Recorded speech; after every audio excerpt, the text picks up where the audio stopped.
Good morning. Well, this morning we're going to debunk some of the coronavirus myths. Number one is masks. Are they good? Well, they are good for health professionals there if somebody is and they know of the person that is infectious, that it protects them, but also that the people that are sick, that if they wear masks and they're coughing and sneezing, that they're sneezing into the mask and they're not sneezing into the environment.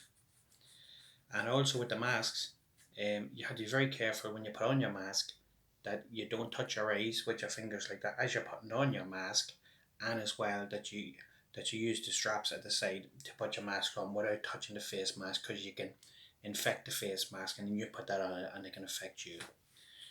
Next one is the transport. We all need to use transport no matter what it is: buses, trains at some stage, whatever, planes. So what we need to do is we need to, when we get on the thing, as I always say, and an expert just after saying it a minute ago, if you see somebody sneezing, coughing, stay away. I'm always saying it, and I'm going to say it forever: stay away. And if you get on transport, if there's not that many people on the bus or whatever, or the train or whatever like that there, if make sure you're sitting away from them. If there's a free seat on the train, and even though you're supposed to sit in that seat, but there's not that many, jump over to that seat and stay away your distance from other people. I know it's an extreme measure, but the thing about it is we need to do it at the moment because these are extreme times. Okay, so the next one is like that there. Is it only elderly people that get sick mostly of this, and who can get infected? Well, everyone can get infected with it, but as we know, a lot of people, especially the younger people, are the carriers, and then they can give it to the older people, and people with underlying health problems uh, can can end up getting very sick with it. And not in all cases now can can um, can somebody, of course, die out of it. No, of course, like that. Even a lot of the elderly people that's in their 80s are even surviving out of it there with good treatment, of course. And as we know, if all the hospitals in the world start getting stretched to capacity, well then things can happen there, because they only have so many ICU beds in every country. And if we got very large numbers, which with the help of God we won't, but it is supposed to be peaking in the next 10 or 14 days. So that's just letting you know about that. So they're supposed to be at the peak at 10 or 14 days, so now they're going to see large numbers ramping up. The next one um, is it a bad thing if a virus mutates?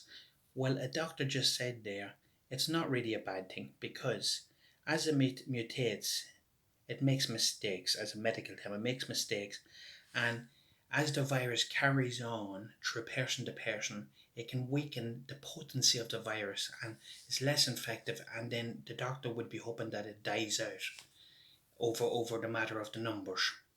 So mutation isn't really a bad thing. People always say, "Oh, it's mutating, then it goes into a stronger." No, no, it can be a good thing at sometimes as well, and it can mutate that the virus as it replicates and goes through other people like that.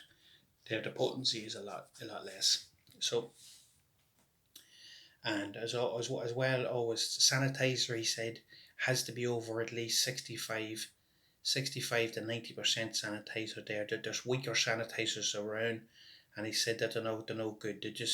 They're like a cleanser, but they're actually, the alcohol content isn't strong enough in them.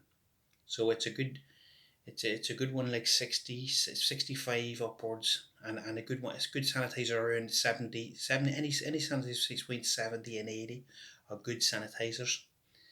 So after that, then he was just saying wash your hands, 20 seconds, plenty of soap like that, and it's as good as anything. And then he said, of course, he said what I've been saying the last few days: if you're getting on planes or transport, bring a set of wipes with you. Clean down, he said, because that's where all the bacteria is. The trays, what we always say, the screens, the buckles, the headrests, the armrests.